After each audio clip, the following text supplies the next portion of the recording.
शहर में होता है, नगर में, शहर के अंदर है, नगर में है, उसकी कीमत ज़्यादा है, या जो गली में है, शहर के बाहर है, नगर के बाहर है, उसकी कीमत ज़्यादा। कीमत किसकी ज़्यादा है? जो शहर के अंदर, जो नगर के अंदर है। जो शहर के अंदर है, नगर के अंदर है, चौराहे पर है, उसकी कीमत ज़्यादा होती है। जो बाहर है, नगर के बाहर, गांव के बाहर, खेड़े के बाहर, शहर के बाहर, गली में, उसकी कीमत कम। एक मनुष्य वो होता है जो संसार के सारे बेकार कर्म में डूबा रहता है, और एक मनुष्य वो होता है जो भगवत भजन में डूबा रहता है, स्मरण में डूबा रहता है। शिव कथा कहती है, भगवान शंकर का चरित्र कथा है, शिव महापुराण की कथा कहती है, भगवान शंकर की कथा श्रवण करने वाला, गुरु के चरणों में मत्था टेकने वाला, भगवत स्मरण में डूबने वाला, भगवत मंत्र का जाप करने वाला, भगवत नाम का स्मरण करने वाला, वो कीमत वाला हो जाता है जिसको कोई साधारण व्यक्ति समझ नहीं सकता। पहले भी वर्णन किया, आज फिर करते हैं। मक्खी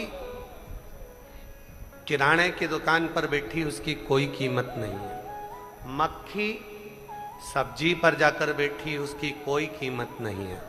मक्खी शक्कर पर जाकर बैठी, उसकी कोई कीमत नहीं है। मक्खी फल पर जाकर बैठी, उसकी कोई कीमत नहीं है। पर मक्खी जब हीरा तुल रहा हो और उस हीरे पर जाकर बैठ जाए, तो मक्खी की कीमत भी करोड़ों में हो जाती है, लाखों में। मक्खी की कीमत कब बढ़ी? जब वो हीरे पर जाकर बैठ गए। जब तक मक्खी हीरे पर नहीं बैठी थी, सब्जी पर बैठी थी, तो मक्खी की कोई कीमत नहीं थी। फल पर जाकर बैठी थी, मक्खी कोई कीमत नहीं थी। पर वही मक्खी जब हीरा ज्वेलरी की दुकान पर, जेवर वाले की दुकान पर तुल रहा हो और उस हीरे पर मक्खी बैठ जाए, तो मक्खी भी करोड़ों की हो जाती है, लाखों की हो जाती है। मक्खी ये आप पर और हम पर निर्भर करता है। ये अपन पर निर्भर करता है कि अपन कहां बैठे हैं। तुमरुका जी कथा कर रहे हैं, चंचुला देवी कथा श्रवण कर रही है। चंचुला दी ने कहा, तुमरुका जी, मेरे पति प्रेत योनि में पड़े हुए हैं। मेरा पति बिंदु प्रेत योनि में पड़ा हुआ। मेरा पति बिंदु प्रेत योनि में पड़ा हुआ है, और हम यहां आपके सम्मुख में बैठकर कथा को श्रवण कर रहे हैं। मेरा पति तो प्रेत है, वो प्रेत योनि में चला गया, प्रेत योनि में पड़ा हुआ। तुमरुका जी मुस्कुराकर बोले, चंचुला, तुम्हारा पति प्रेत योनि में था, पर जब से शिव महापुराण की कथा में तुम्हारा पति आकर बैठा है, तब से वो प्रेत योनि में नहीं, देव योनि में आ गया है और भगवान शंकर की शरणागति में आ गया। वो प्रेत योनि में था, पर अब नहीं।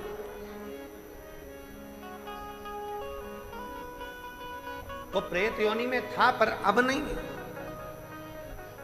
अब वो शिव की शरण में आकर, भगवान शंकर की शरण में आकर कथा को श्रवण कर रहा है और वो देव योनि में आ गया। देव शिव कथा कहती है, भगवान शंकर का चरित्र कहता है, शिव महापुराण की कथा कहती है।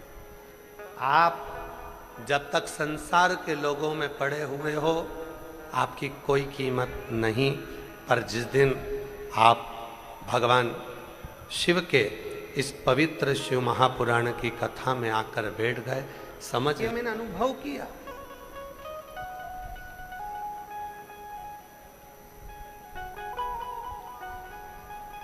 शिव महापुराण की कथा में आने के बाद भगवान शंकर का श्री शिवाय नमस्तुभ्यम मंत्र बोलने के बाद यहां से 5 बार जब श्री शिवाय नमस्तुभ्यम का नाद किया जाता है और कथा पूर्ण होने के बाद जब हम भगवान की शरणागति ग्रहण कर कर, भजन ग्रहण कर कर, भक्ति ग्रहण कर कर, स्मरण कर कर जब यहाँ से जाते हैं, वो क्या देता है, कैसे देता है, ये उसके ऊपर निर्भर करता है। ये उसके ऊपर निर्भर करता है। वो साधारण नहीं, संपूर्ण रिटर्न नहीं आ रहा है, रिटर्न नहीं आ रहा है। ये वक्त से चल रहा है, ऊपर वाले कान लगा।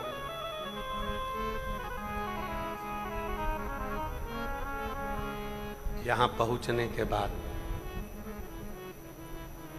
शिव महापुराण की कथा में आने के बाद, शिव कथा को श्रवण करने के बाद क्या देगा, कैसे देगा, क्या प्रदान करेगा, ये वही जानता है। ये उसी के ऊपर निर्भर करता है।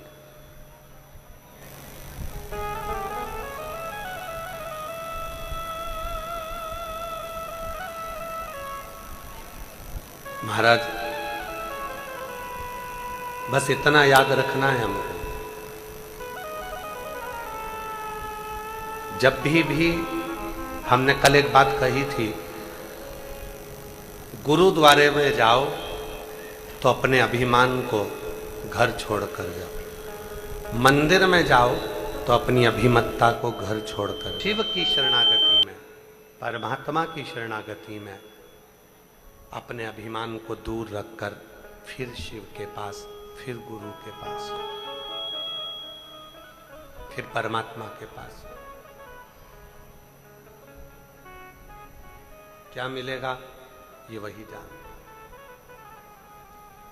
तेरे दर पे आके मुझे क्या मिला है, ये मैं जानता हूँ या तू जानता है। तेरे दर पे आके मुझे क्या मिला है, ये मैं जानता हूँ या तू जानता है। गुरु के पास जाना एकदम खाली होकर जाना, शिव के पास जाना तो एकदम खाली होकर जाना।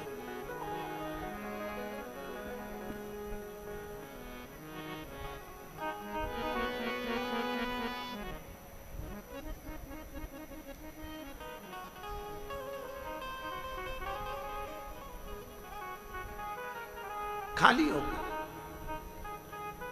अच्छा, एक बात पूछें आप लोगों से, बोलेगा जरा भटिंडा पंजाब वालों, जरा बड़ी प्रेम से बताइएगा।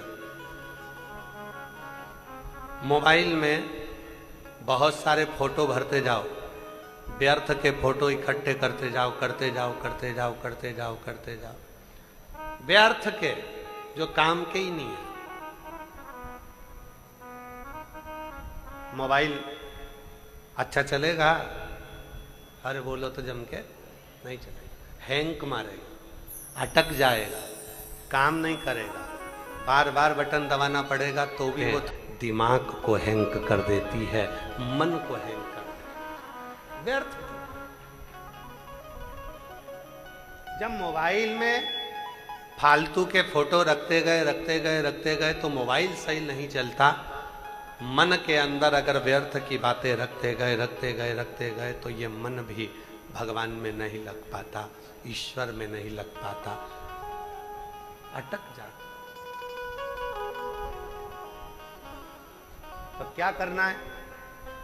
मोबाइल सही चलाना है तो व्यर्थ के फोटो को डिलीट करना प्रारंभ कर दो, और अगर शिव से दिल लगाना है तो व्यर्थ की बातों को डिलीट करना प्रारंभ कर दो। अपने मन के अंदर व्यर्थ की बातों को लेकर मत। ये जितनी जितनी व्यर्थ की बातें हमारे अंदर आती है उतना उतना हम मन को एकदम अपसेट कर एकदम निचोड़ कर बैठ लेना ही नहीं। आग लगे बस्ती में, जम के बोलो जरा, आग लगे बस्ती में क्या किसको रोइए।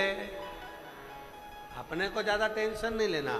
आया, किसी ने कुछ कहा, सुनते से यहां से वहां निकाल दिया। किसी ने कुछ बोला, कोई ने कहा, यहां से वहां निकाल दिया। ठीक है। सास कुछ बोली, बहू का सबसे बड़ा फर्ज है। भगवान ने कितने कान दिए हैं? 2। काय के लिए दिए? व्यर्थ की बात आए तो एक कान से सुनो, दूसरे कान से निकाल दो। और कोई अच्छी बात आए तो जब भी हम आप लोगों के स्मरण में होगा, गुरुद्वारे में जब भी जाते हैं तो सिर पर कपड़ा ढक कर जाते हैं, पगड़ी बांध कर जाते हैं, सिर पर रुमाल डाल कर जाते हैं। क्यों? क्योंकि गुरु की जो वाणी मिले, हमारे सिर पर जब रुपट्टा हो, सर पर जब कपड़ा हो, तो गुरु की वाणी अंदर प्रवेश तो करे पर निकल कर बाहर ना जाए, वो वाणी हमारे दिल में उतर जाए। इसलिए हम सिर पर रुपट्टा डालकर गुरुद्वारे में जाते हैं, गुरु की वाणी सुनने के लिए जाते हैं।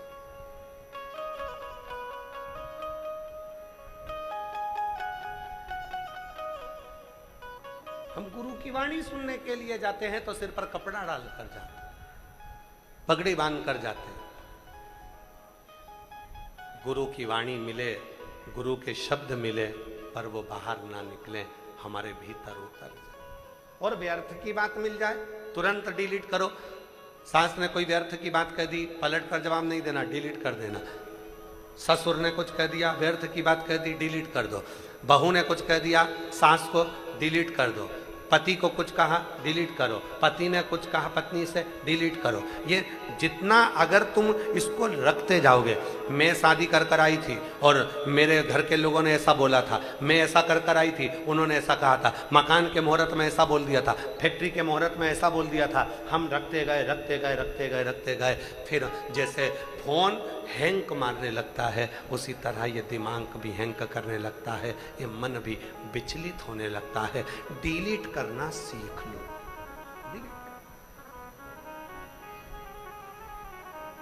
सबसे सुंदर तरीका है डिलीट ही नहीं। आन दो एक मौका, तब मैं बताऊंगी। मैंने इतना अंदर अपने बसा कर रखा है, जिस दिन मुझे मौका मिला ना, मैं पूरी भर चुकी हूं। अरे तो क्यों भर रही हो? डिलीट करो ना, छोड़ो।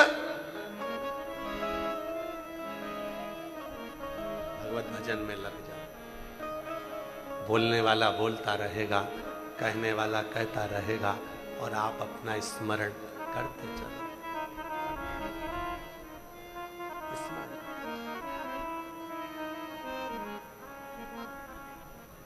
आप स्मरण में डूबे रहो, भजन में डूबे रहो, भक्ति में डूबे रहो, होगा, देखा जाए।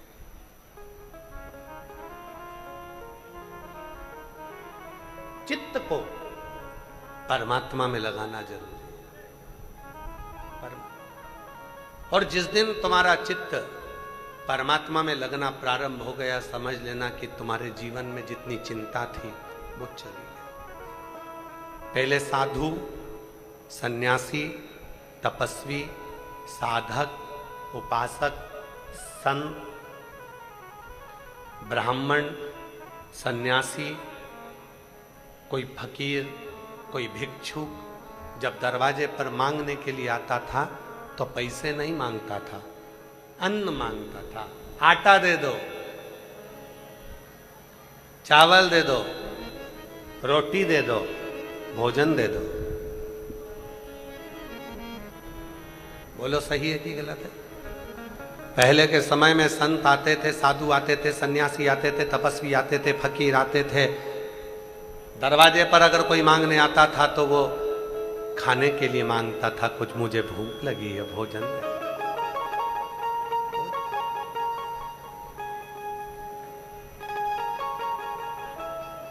क्यों? किस लिए? घर का जो अन्न होता है, उस घर के अन्न में दो चीजें होती है। थोड़ा सावधानी से सुनिएगा कथा को।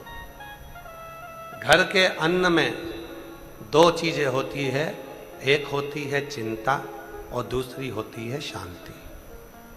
बोलो क्या क्या चीज होती है? पहले नंबर पर चिंता, दूसरे नंबर पर शांति। घर के अन्न में, भोजन में दो चीजें होती है, एक होती है चिंता, दूसरी होती है शांति। शांति।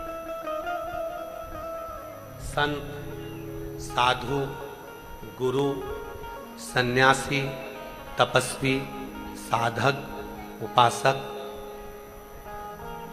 भिक्षा मांगने के लिए जब हमारे दरवाजे पर आते हैं और हमसे कहते हैं मुझे खाने का कुछ दे दीजिए, भूख लग रही है, भोजन दे दो मुझे, तब अंदर से दो रोटी, कुछ भाजी, कुछ आटा, कुछ चावल, जो तुम्हारे यहाँ पर हो, थोड़ा सा लाकर उस संत, साधु, सन्यासी, तपस्वी, साधक, उपासक को दे देना चाहिए। क्यों?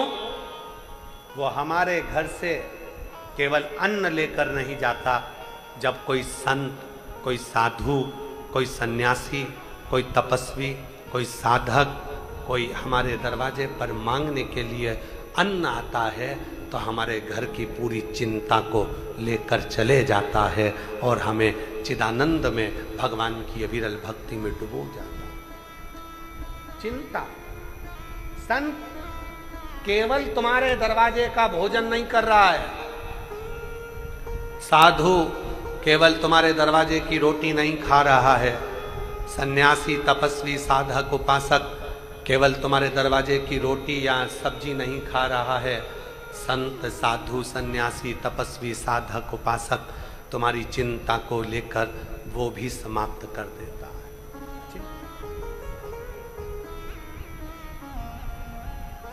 पर आजकल का एक नया फैशन हो गया।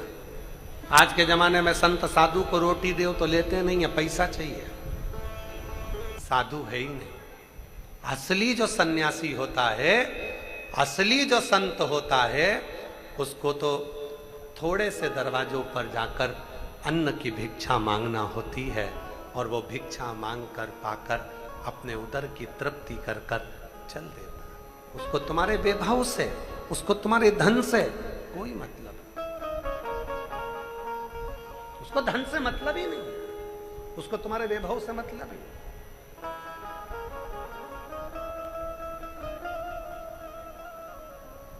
उसको धन नहीं चाहिए, वो तो आवाज लगाकर कहेगा मां भूख लगी है, भोजन दे दो। माता भिक्षाम देही, मुझे भूख लगी है, भोजन ला दो। कुछ थोड़ा बहुत भी अगर खाने का हो तो दे दीजिए, रोटी दे दो, सब्जी दे दो, जो तुम्हारे यहाँ आटा हो, चावल हो, शक्कर हो, कुछ तो दो, मेरे को खाना है। अर्थात वो केवल भोजन लेकर नहीं जा रहा है, वो तुम्हारे घर की चिंता को लेकर जा रहा है। वो तुम्हारे घर का टेंशन, तुम्हारे घर का व्यर्थ की चिंता वो लेकर जा। घर के अन्न में दो चीजें होती है, एक चिंता, एक शांति। घर का अन्न घर में तैयार हुआ, कोई संत साधु उस अन्न को मांग कर लेकर गया, समझ लेना तुम्हारी चिंता आज लेकर चला गया है। कोई ब्राह्मण, कोई साधु, कोई सन्यासी तुम्हारे घर भोजन कर ले, समझ लेना कि तुम्हारी चिंता को उसने निगल लिया है। और दूसरे नंबर पर है कि अन्न में शांति होती है। जब घर में भोजन बनाने वाली माँ, भोजन बनाने वाली स्त्री, भोजन बनाने वाली नारी, भोजन बनाने वाली कोई घर में जो भी भोजन बना रहा है, अगर उसके मन के अंदर परमात्मा का निवास है, शांति है, तो भोजन में भी शांति होगी। भोजन में भी शांति। एक सुंदर चरित्र है, पहले एक बार कहा था, आज फिर कहते हैं।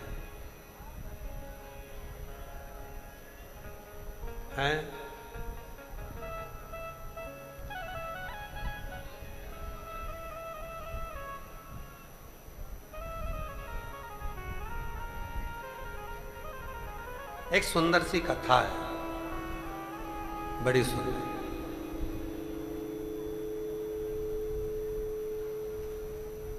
बड़ी सुंदर सी कथा।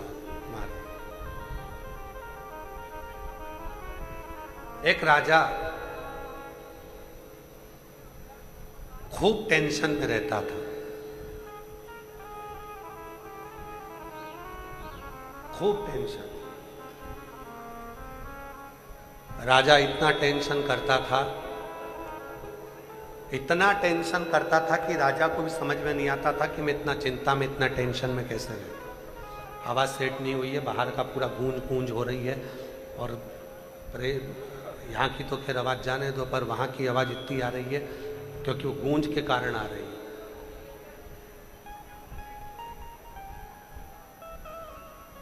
राजा इतना टेंशन में रहता था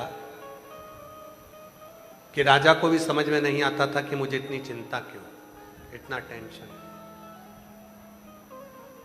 इधर की आवाज खोल दो।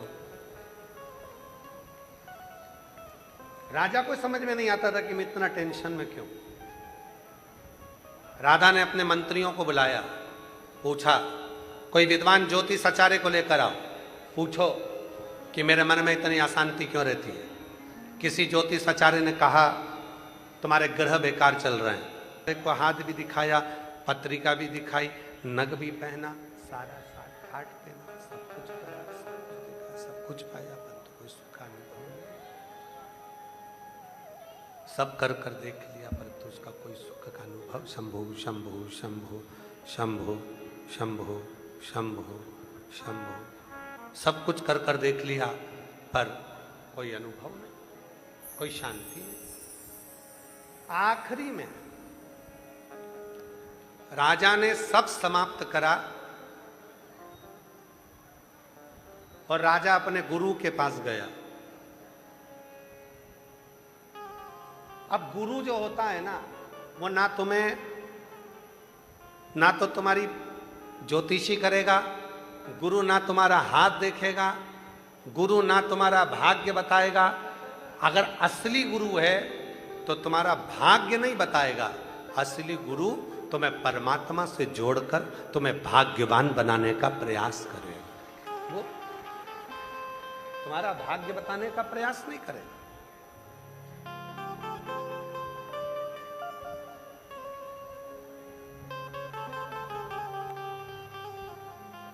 आप लोगों को मालूम होगा कि हम किसी से मिलते नहीं हैं, मालूम है ना आप लोगों को, हम मिलते नहीं। क्यों? क्योंकि आप लोग मिलने के लिए आओगे तो कहोगे गुरुजी हमारा भाग्य बता दो, और हमें अपना ही भाग्य नहीं मालूम तो हम तुम्हारा क्या खाक बताएं।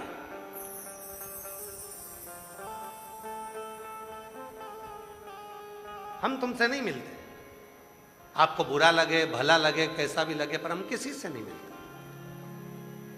लोग कहेंगे गुरुजी हमारी पत्रिका देख लो, हमारा हाथ देख लो, हमारा भाग्य बता दो, ये बता दो मैं क्या करूं। भैया हमको ही नहीं मालूम हमारा खुद का, तो हम तुम्हारा क्या खाक बताएं, हमें नहीं।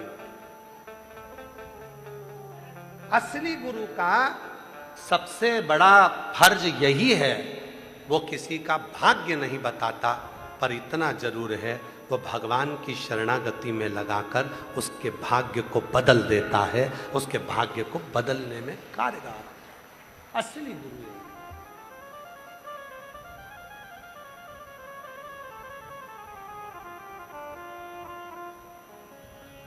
राजा अपने गुरु के पास गया।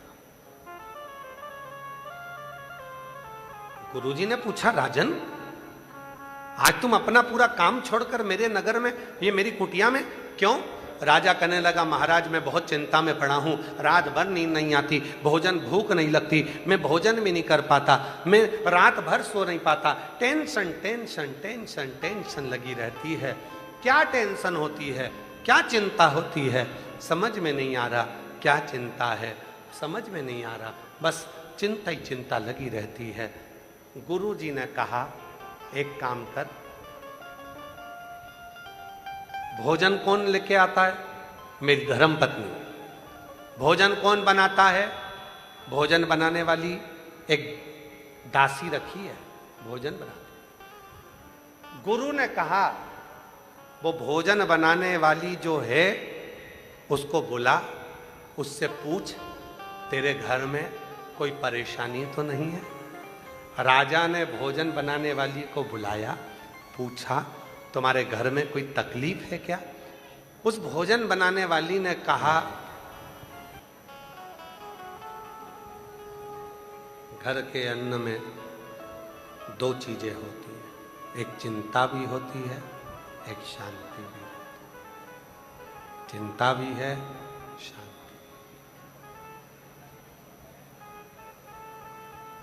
साधु, संत, सन्यासी, तपस्वी, साधक, उपासक भिक्षा मांगे, अन्न की, अन्न दे दो, चिंता नहीं। भोजन कौन बना रहा है, कैसे बना रहा है?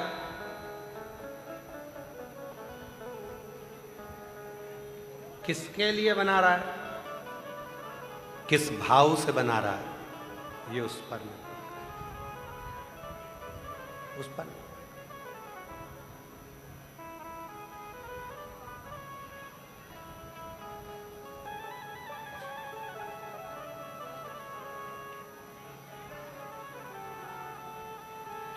डॉक्टर साहब ने कथा करवाई थी नांदेड़ में, तो नांदेड़ साहिब में दर्शन करने के लिए जब गए तो लंगर में कई धनपति भी लंगर छक रहे थे।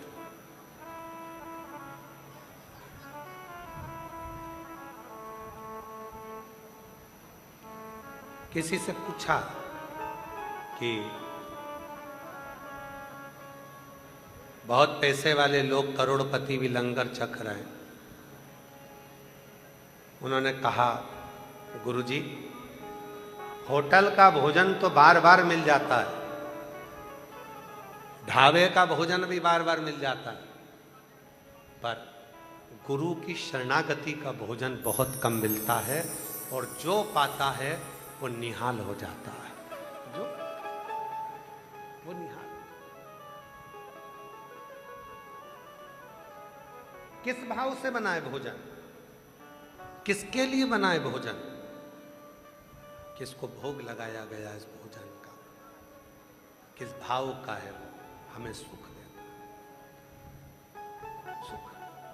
कितना सुंदर एक चरित्र आता है शिव पुराण का, एक बड़ा सुंदर सा चरित्र आता है। एक बार माता पार्वती जी ने भोजन बनाया, और भोजन बनाकर माता पार्वती जी ने भोजन बनाया, सबको सूचना दी, भोजन तैयार है, भोजन करो। सब आए। मां अन्नपूर्णा के हाथ के भोजन का इतना प्रभाव था, इतना प्रभाव था कि भूत प्रेत डाकनी पिशाचनी चुड़ैल भयंकर भयंकर जितने भी शिव जी के गण थे, जब वो भोजन करते थे, भोजन ग्रहण करते थे, तो कितना ही खा ले तृप्ति ही नहीं मिलती, तृप्ति ही।